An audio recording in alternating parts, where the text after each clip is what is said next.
Welcome, dear adventurers, to Quill Tale, where short stories meet big adventure. My name is Quill, your humble storyteller, and we have another tale for you today from the Book of Tales.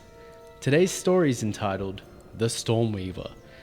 And before we begin, I have to bring in a special guest to help me present this story.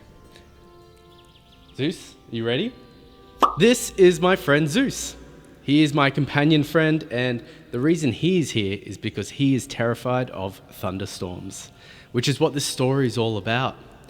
This, my friends, is what we call irony, because he is named after the Greek god of thunder, and he is terrified of thunderstorms.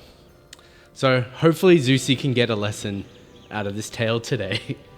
Do you want to present our side quest today, Zeusy? Today's side quest is Zeusy a good boy? Of course, yes, you are a good he's boy. the best boy. You completed the side quest. All right, so we're going to get started with this tale. Are you ready, Book of Tales? Ready to go. All right, today's side quest is, what even is a storm? Good luck, brave souls. Bye, Zeusy. See you, mate.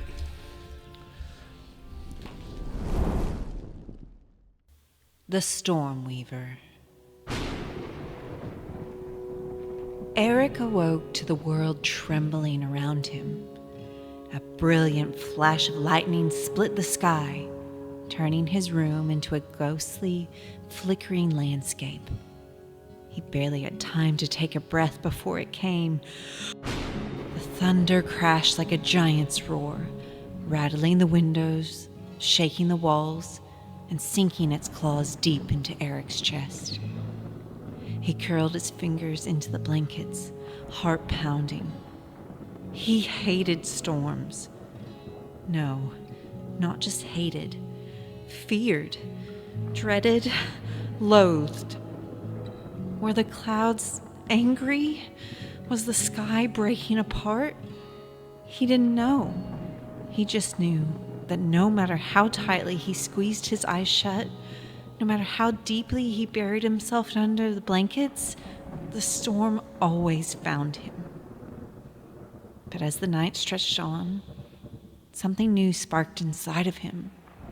Enough was enough. He was tired of fear wrapping around him like a cage.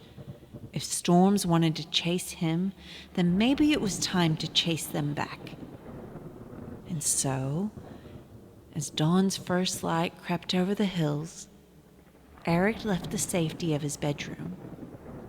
He would climb the mountain and find the one who commanded the storms, the Stormweaver.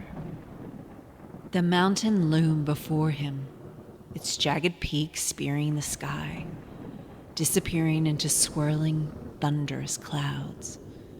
The wind howled like a living thing, warning him away.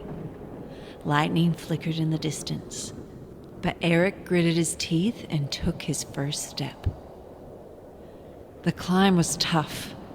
Loose stones skittered beneath his feet. Wind tugged at his clothes. And then, whispers.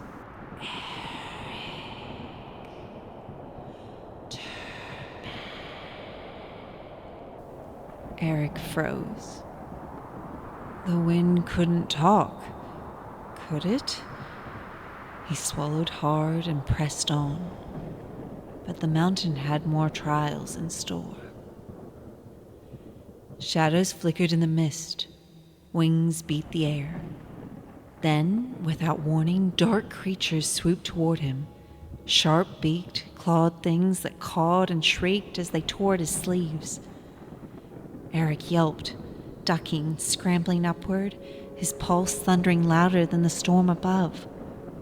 Just when he thought he couldn't take another step, he climbed up into a cloud and the creatures vanished. Silence wrapped around him. A cold and wet silence. This is what a cloud is? He'd expected some kind of fluffy, marshmallowy, fairy flossy kind of comfort. But this wasn't that at all.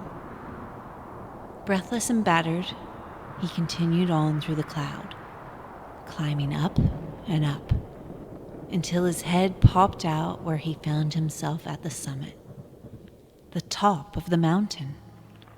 And there, standing defiantly against the raging sky, was a small wooden cabin, its chimney puffing out curling tendrils of smoke.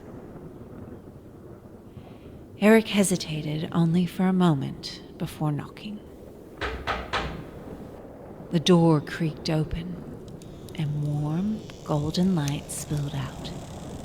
A deep, rumbling voice greeted him. Come in, traveler.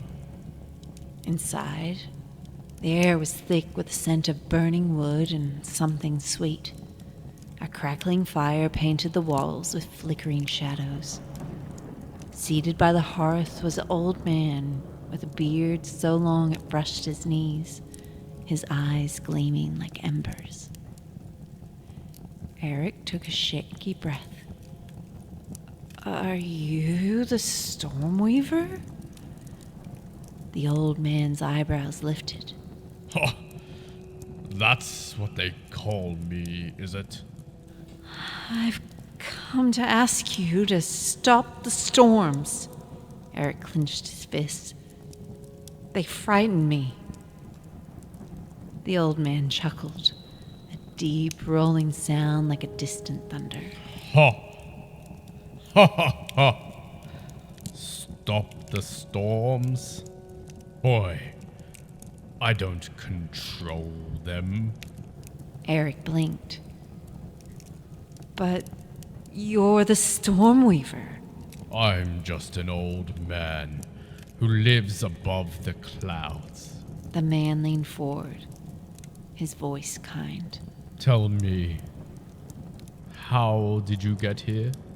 I climbed, Eric muttered. And was it easy? No, it was terrifying, he admitted. There were falling rocks and those creatures and the clouds. They're not soft at all. They're cold and wet and... He shuddered at the memory. The old man nodded. He tapped a finger to his temple. Yet you made it.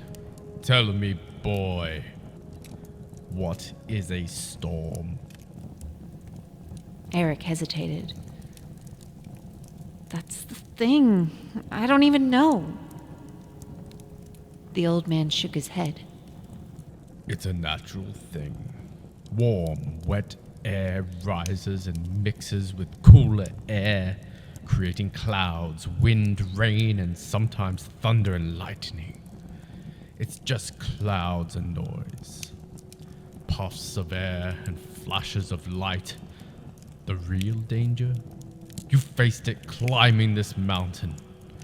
You braved the unknown, fought past your fear, and reached the top. Tell me, does the thunder still scare you? Eric opened his mouth, then paused. A roll of thunder echoed outside, and Eric felt something twist in his stomach. He felt something tug at his mind, and after the thunder finished, there was another rumbling sound, coming directly from Eric's stomach. No, but sure am hungry. He laughed for the first time in what felt like forever. The fear didn't grip him like before.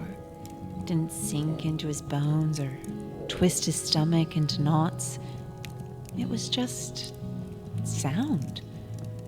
Somehow climbing and sitting above it all on this mountain, his fear just fizzled away like wisps of cloud on the wind, leaving only the memory of what had been. The old man chuckled, passing him a steaming mug. Eat, then rest.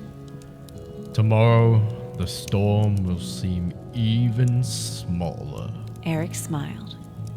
He had faced the storm, and now it would never own him again. Bye, Zeusy. Remember, it's just a sound.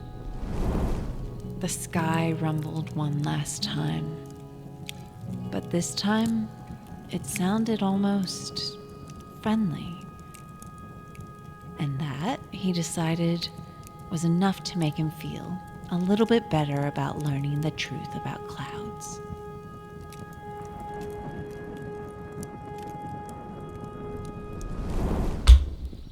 Well, I hope you got something out of that tale. No matter what your fear is, taking the steps to try and understand it for what it is seems like a really good step in the right direction.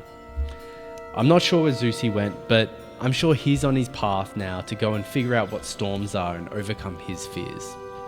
Well, we hope you enjoyed the tale. Please let us know how you went with the side quest. And if you enjoyed it, please like, subscribe, and share. It would mean the world to us. Until next time, my friends, keep on reading.